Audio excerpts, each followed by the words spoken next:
सर्वात अगोदर आपलं अभिनंदन. आपण सरपंच पदाचे उमेदवार हे जास्त मताने निवडून आलेले आहेत.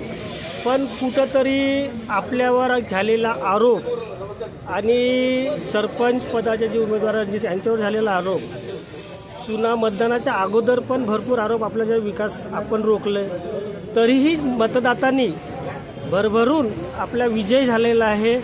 आणि विजयानंतर आपले आज सरपंच काँग्रेसच्या पक्षाचे तिथं आलेले आहेत. काय सांगाल एवढ्या घडामोडीला? आणि दुसरी एक गोष्ट महत्त्वाची की इलेक्शनच्या ज्या 2 दिवसा अगोदर आपल्या उमेदवाराची छबी खराब करण्याकरिता असामाजिक तत्वांनी आरोप पण केलेला आहे. ह्याबद्दल आपण काय सांगू? बघा, आपण ऐकलं असेल की सत्य परेशान हो सकता है पर पराजित नाही, आणि तेच आज बोखारावासियांनी दाखवून दिलेलं आहे. बोखारा पोटनिवडणुकीमध्ये काँग्रेस पक्षाचे रणजितसिंग चव्हाण हे उमेदवार आमचे सरपंच पदाचे होते आणि ते आज विजयी झालेले आहेत. हा विजय हा सत्याचा विजय आहे, हा संविधानाचा विजय, हा लोकशाहीचा विजय आहे आणि बोखारा गावातील जनतेचा हा विजय आहे. राहिलं की आरोप त्यांनी आमच्यावर खूप केलेले आहेत, पण लोकांना माहीत होतं की काँग्रेस पक्षाने तिथे काय काम केले, कुंदा राऊतनी काय काम केलेले आहे.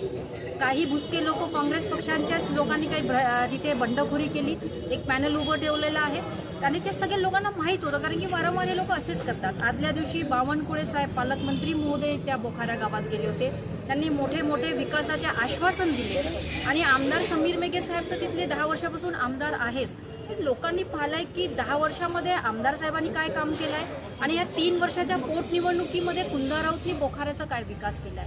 तर त्या विकासाचा विजय झाला आहे, जनतेचा विजय झालेला आहे आणि सत्याचा विजय झाला असं मला वाटतं. मतदारांना काय सांगावं ज्यांनी तुमच्यावर विश्वास टाकला? मतदाराला ज्यांनी आमच्यावर विश्वास टाकला त्यांचा विश्वास कुंदा राऊत आणि माझा सरपंच रणजितसिंग चव्हाण हा कुठेही कमी पडणार नाही, त्यांचा विश्वास कुठेही कमी पडू देणार नाही. आणि जो झालेला 3.5 वर्षामध्ये भाजपच्या सरपंच असताना बहुमत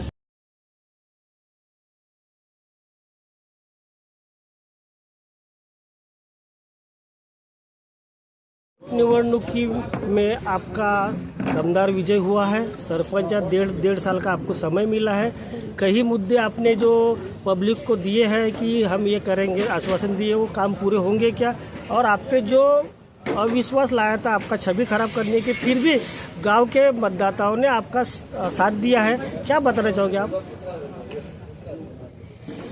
हम लोगों ने जितने जनता से वादा किए थे, सबसे पहले मैं बोखारा की सारी जनता को बहुत बहुत धन्यवाद करता हूं, जिन्होंने मुझे पर भरोसा दिखाया और मुझे जीत दिलाई. उसके अलावा जितने हमारे वादे थे, हम हमारे सारे वादों पर खरा उतरने की कोशिश करेंगे. उसके साथ ही गांव के विकास कार्यों में हम लोग पूरी तरीके से गांव के साथ में मिलकर काम करेंगे. विपक्ष का काम ही दूसरों के का नाम खराब करके अपने आप को सिद्ध करने का है. तो मैं बोखारा की जनता से ये गुजारिश करना चाहूँगा, ये विनती करना चाहूँगा कि आप किसी के भी झूठे कहानी पर, झूठे दावों पर विश्वास न रखते हुए मेरे साथ आगे बढ़े और ग्राम पंचायत बोखारा में बदल करवाने के लिए मेरे साथ रख के काम करें. नहीं, जनता 2 दिन पहले ही आपके प्रति जो पॉम्पलेट वगैरह निकले थे, जनता ने उसको निगलेक्ट करके आपको चुना गया है. ये जनता का कहीं ना कहीं बहुत बड़ा विश्वास है. आप जनता देख रही है कि भ्रष्टाचार जो है वो बाहर निकलेगा आपके माध्यम से. ऐसी जनता देख रही है, विकास होगा ऐसी जनता देख रही है, इसलिए आपको विकास वहाँ से प्राप्त हुआ है. जनता जो सोच रही है बिल्कुल सही सोच रही है और वही काम होगा. विरोधी भी जिसने जो जो सोचा है उसको उसी तरीके का, उसके सोच के हिसाब से उसको भी आंसर मिलेगा. जनता ने जो मेरे ऊपर भरोसा दिखाई है और उनका भरोसा मैं हमेशा कायम रखूँगा. भ्रष्टाचार बाहर निकलेगा, विकास काम होंगे. भाऊ, आपण ह्या 6-7 दिवसामध्ये मतदानाच्या दिवसपर्यंत आपण खूप मेहनत केलेली आहे. काँग्रेस पक्षासाठी मेहनत केलेली आहे, सरपंच पदाच्या उमेदवारी मेहनत केलेली आहे आणि आज तो फळ तुम्हाला मिळालेला आहे. आपल्या पक्षाचे सरपंच निवडून आलेले आहेत. काय सांगाल जनतेच्यानं कसा आभार मानणार? काय नाव आहे की आमच्या जो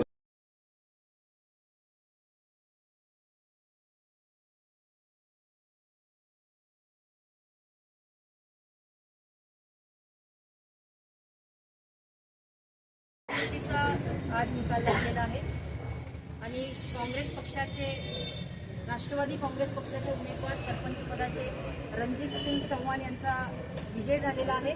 तसेच आमच्या ग्रामपंचायत वार्ड नंबर 1च्या उमेदवार वर्षाताई सहारे यांचा सुद्धा विजय झालेला आहे. मी सगळ्या बोखारा वासियांचे मनापासून जोडून धन्यवाद देते की त्यांनी काँग्रेस पक्षाच्या विचारधारावर आणि विकासावर त्यांनी विश्वास ठेवून आमचे हे दोनही लोक पोटनिवडणुकीमध्ये निवडून दिले. त्याबद्दल बोखारा वासियाचे आणि सर्व राष्ट्रवादी काँग्रेस आणि काँग्रेस पक्षाच्या कार्यकर्त्यांचे, त्या स्थानिक नेत्यांचे मी मनापासून धन्यवाद देते. 10 वर्षापासून त्या क्षेत्रामध्ये आमदार भाजपाचे आहे. निवडणुकीच्या आदल्या दिवशी सन्माननीय पालकमंत्री चंद्रशेखर बावनकुळे साहेब सुद्धा या प्रचाराला आले होते.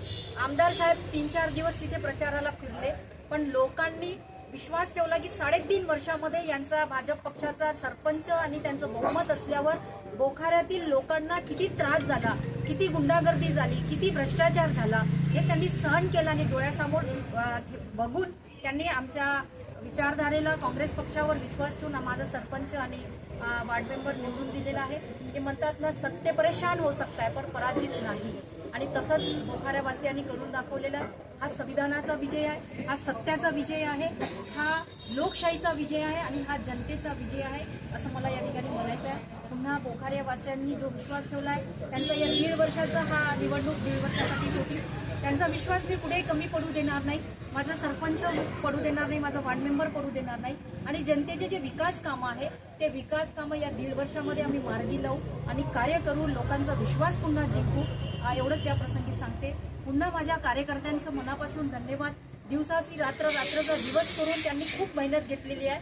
कुठे कमी पडलो, कुठे जास्त झालेला हो, कोणाचाही आम्हाला मनमुटाव नाही आहे, कोणाला राग नाही आहे आणि काँग्रेस पक्षाचं बंडखोराचं त्या ठिकाणी जे पॅनल होतं त्यांच्यावरही नक्कीच